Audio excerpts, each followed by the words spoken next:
자,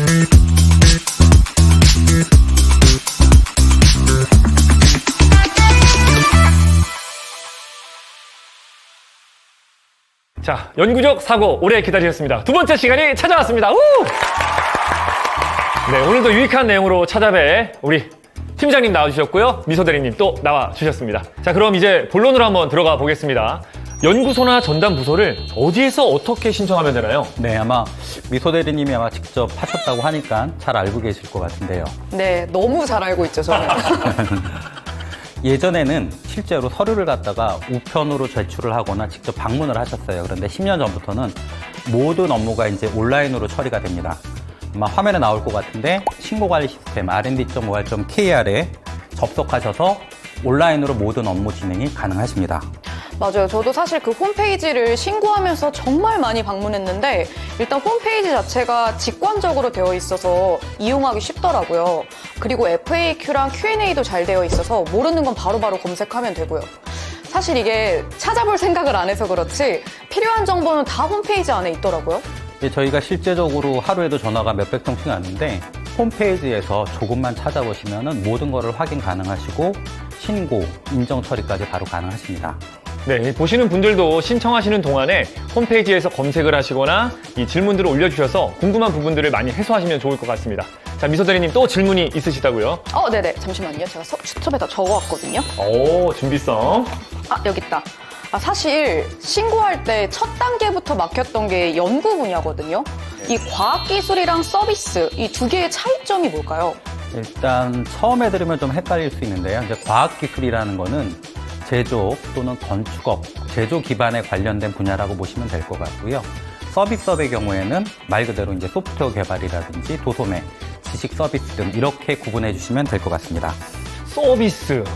서비스 하면 저도 좀 궁금한데요. 자, 그럼 기업들이 우리 기업이 서비스 업종인지 아닌지 알 수 있는 방법이 있을까요? 그 부분을 명확하게 알 수 있는 부분이 있습니다. 중소기업 기준 검토표라든지 부가가치세 신고서에 보게 되면은 기준 경비일 코드라는 게 있습니다. 기준 경비일 코드 값 6자리를 갖다가 확인을 하면 가능하시고요. 그리고 서비스 분야로 신고하실 때는 반드시 해당 서류를 제출하셔야 됩니다. 부가세 신고서에서 기준 경비율 코드 6자리 꼭 기억해야겠네요. 자, 미소대리님 또 다음 질문이죠? 네, 잠시만요. 팀장님, 신청을 진행하면서 그 다음으로 맡겼던 분야가 이 전담요원 인적사항을 넣는 부분인데 아무나 전담요원을 할 수 있는 건가요? 지원 자격이 있나요? 네, 연구 전담 요원은 아까도 말씀드렸는데 기업의 가장 중요한 연구개발 활동을 하는 거기 때문에 일정 자격 요건이 있습니다. 기본적으로 4년제 대학을 나오거나 또는 기사 이상의 자격증을 갖다가 소지하고 있으시면 되고요. 과학기술 분야의 연구소 전담부서의 경우에는 반드시 이공계를 전공한 사람만 가능하다는 것을 꼭 기억해 두셔야 합니다. 아까 전에 4년이라고 말씀을 해주셨는데 이 4년이라는 기준이 정확히 어떻게 되는 거죠? 일반적으로 우리나라 대학이 4년제 대학이거든요. 그러니까 4년을 기준점으로 해서 학사 이상이면은 연구 전담위원이 되고요. 자, 그렇다면은 2년제 대학을 나오신 분들 같은 경우에는 2년의 연구개발 경력이 필요하고요. 그리고 3년제 대학의 경우에는 1년의 연구개발 경력, 그리고 과학기술 특성화고를 나온 고등학교 졸업자도 가능한 경우가 있는데 그런 경우에는 4년의 연구개발 경력이 필요합니다. 그래서 4년을 기준점으로 생각해 주시면 될 것 같습니다. 그러니까 이 도합해서 4년이라는 말씀이신 거죠. 이 4년이라는 기준이라는 것은 결국 학위 그리고 연구개발 경력 기간을 모두 합쳐서 기본적으로 충족해야 하는 연수와 같은 개념이네요. 네네, 맞습니다. 그래서 아까 말씀드린 것처럼 2년제 학위를 가진 사람은 2년 이상의 연구개발 경력 증명서를, 그리고 3년에 이제 학위 과정을 갖다 수학하신 분은 1년의 연구개발 경력 증명서를 제출하셔야 됩니다. 경력 증명서는 무엇을 내야 돼요? 뭐 양식 같은 게 있나요? 네, 많은 분들이 여쭤보시는데 말 그대로 경력 증명서는 기업마다 다 양식이 다르기 때문에 그 양식을 써주시면 됩니다. 다녔던 회사에 요청을 하시면 되고, 근데 이때 두 가지가 들어가야 되는데 해당 부서에 대한 정보라든지 담당했던 업무에 대한 부분, 그리고 기간에 대한 부분, 이 두 가지만 들어가면 문제가 없습니다. 그러니까 경력 증명서에는 반드시 소속 부서 그리고 담당 업무 이 둘 중에 하나는 꼭 명시가 돼야겠네요. 반드시 들어가야 됩니다. 네네네. 네, 근데 중간에 한번 제가 퀴즈 한번 내볼까 하는데요. 갑자기 퀴즈요? 퀴즈 저 좋아요. 전문학사를 갖다가 취득을 했고요. 그리고 이제 1년의 연구개발 경력이 있는데, 그리고 이분은 산업기사의 자격증도 갖고 계세요. 이럴 경우에 과연 전담 요원 자격이 될까요? 안 될까요? 되지 않을까요? 전문학사 2년에 경력 1년에 산업기사 2년, 도합 5년이니까 될 것 같은데요? 저도 5년이라서 될 것 같긴 한데 왠지 됐으면 이런 퀴즈를 안 내셨을 것 같아. 저는 안 될 것 같다에 한 표 드리겠습니다. 네, 안 됩니다. 왜냐하면 전문학사와 산업기사는 하나의 요건이기 때문에 전문학사하고 산업기사의 경우에는 2년의 연구개발 경력이 필요하게 됩니다. 그렇군요. 여러분 꼭 기억하셔야 될 것 같습니다. 미소대리님 또 질문 이어가시죠. 그 물적 요건 중에서 있잖아요. 그 독립구역과 분리구역, 어떻게 정의를 해야 되는 건가요? 많이들 헷갈려 하시는데 독립공간, 독립구역은 말 그대로 방이라고 생각을 하시면 됩니다. 방이라는 거는 결국 사방이 벽으로 막혀 있고 출입문이 달린 공간이거든요. 바로 이 경우를 갖다가 독립공간, 독립구역이라고 말하게 됩니다. 그러니까 문을 기준으로 생각하면 된다. 예, 문을 기준으로 해서 문을 열고 들어가는 공간을 독립공간, 구역이라고 생각을 하시면 되고요. 그런데 일단 그 방은 조그만 개념이고 경우에는 층 전체를 쓰거나 연구 공간이 큰 경우에는 건물 전체를 독립공간, 독립구역으로 인정하기도 합니다. 팀장님, 근데 궁금한 게 있는데요. 만약에 이 벽이 사람 키보다 좀 높게 돼 있긴 해요.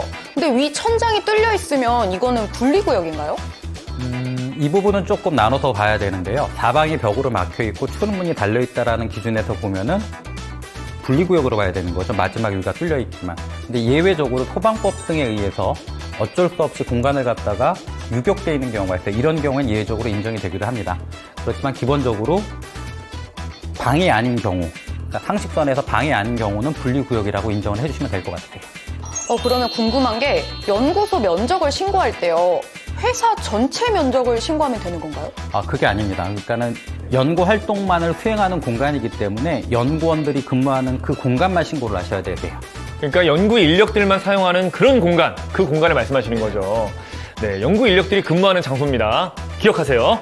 우리 회사에 안 쓰는 창고 같은 것도 있는데. 그러니까 저도 미소님처럼 헷갈려 하실 수 있을 것 같아요. 왜냐하면 애플 같은 경우도 차고에서 시작했으니까요. 다시 정리를 해보면 회사에서 사용하지 않는 공간을 신고하는 개념은 아니라는 겁니다.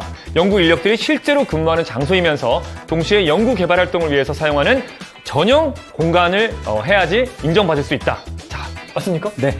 바로 정확하게 말씀 주셨고요. 네네. 연구원들이 연구 목적으로만 상시 근무하면서 연구 활동을 수행하는 공간이다라고 이해하시면 될 것 같습니다. 그렇기 때문에 회의실이라든지 창고라든지 실제 연구원들이 사용하는 공간이 아닌 경우는 제외가 되는 거죠. 네네네. 그러면 또 궁금한 게 원래는 창고로 사용하던 곳인데 연구소로 변경하는 경우에는 괜찮을까요? 당연히 괜찮습니다. 창고를 갖다가 연구원들이 사용할 수 있는 공간으로 만든다면 아무런 문제가 없습니다. 자, 그렇다면 팀장님, 연구소 면적에도 기준이라는 게 있을까요? 몇 이상이 사용해야 되는데 몇 평은 돼야 된다, 이런 거요. 많은 분들이 여쭤보는데 그거는 일반적인 수준에서 생각을 하시면 될 것 같아요. 예를 들어서 1제곱미터에 3명, 4명이 있을 수는 없고요. 그리고 반대로 혼자서 100평을 쓰거나 이러진 않을 거거든요. 네네. 그러니까 일반적인 상황에서 연구원들이 신고한 연구개발 내용을 수행할 수 있는 공간 정도면 폭넓게 인정을 해드리고 있습니다. 잘 알겠습니다. 미소님 또 이어가 주시죠. 네, 잠시만요. 아직 많습니다. 아주 철두철미해요. 자, 그럼 신고 서류를 내고 인정을 받기까지의 시간이 얼마나 걸릴까요? 이 부분도 꼭 말씀드리고 싶었던 부분인데 아주 예전에 연구소를 인정받으신 분들은 막 한 달, 두 달이라는 얘기를 하세요. 근데 맞습니다. 15년 전에는 한 달까지도 걸렸거든요. 근데 지금은 모든 업무가 온라인으로 처리가 되기 때문에 법적 처리 기한은 열흘이고요. 그리고 일반적으로 서류만 잘 제출을 해주시면 2, 3일 내에 이제 처리가 되고 늦게 되는 경우는 어떤 경우냐면 서류가 미비해서 저희가 이제 보완 요청을 드릴 때 이런 경우에 좀 늦춰지게 되지만은 기본적으로 일주일 내에 처리가 된다라고 보시면 될 것 같습니다. 그럼 지금 말씀하시는 거는 이 구비 서류 같은 것이 좀 미비할 경우에는 좀 더 걸릴 수 있다 이 말씀이신 거죠? 네, 맞습니다. 그러니까 서류가 완벽하지 않은 경우에는 담당자가 일일이 해당 내용을 확인을 하고 이렇게 변경해 주십시오라고 이제 보완 요청을 드리게 됩니다. 네, 맞습니다. 이 사전에 예시 파일들을 보면서 서류 준비를 하신다면 좀 더 빠르게 처리가 될 수 있겠네요. 네, 저희가 홈페이지에 관련 서류 예시들을 갖다가 전부 다 하나하나씩 전부 다 저희가 마련해 놨습니다.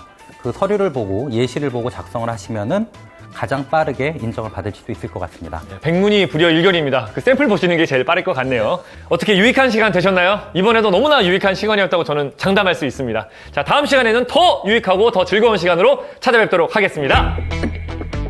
질문들이 생각보다 너무 많은데 괜찮으십니까? 괜찮습니다. 네, 아직 질문이 많이 남았습니다. 내일 모레까지 해야 될 것 같은데요. 자, 그럼 오늘 잘 배웠는지 복습하는 개념에서 퀴즈 시간을 가져보려고 하는데요. 현판 사진을 갖다 첨부를 하게 돼 있습니다. 이런 경우에 가능할까요?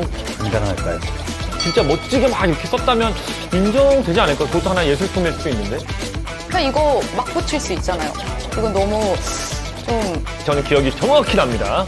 저도 납니다. 저는 이거는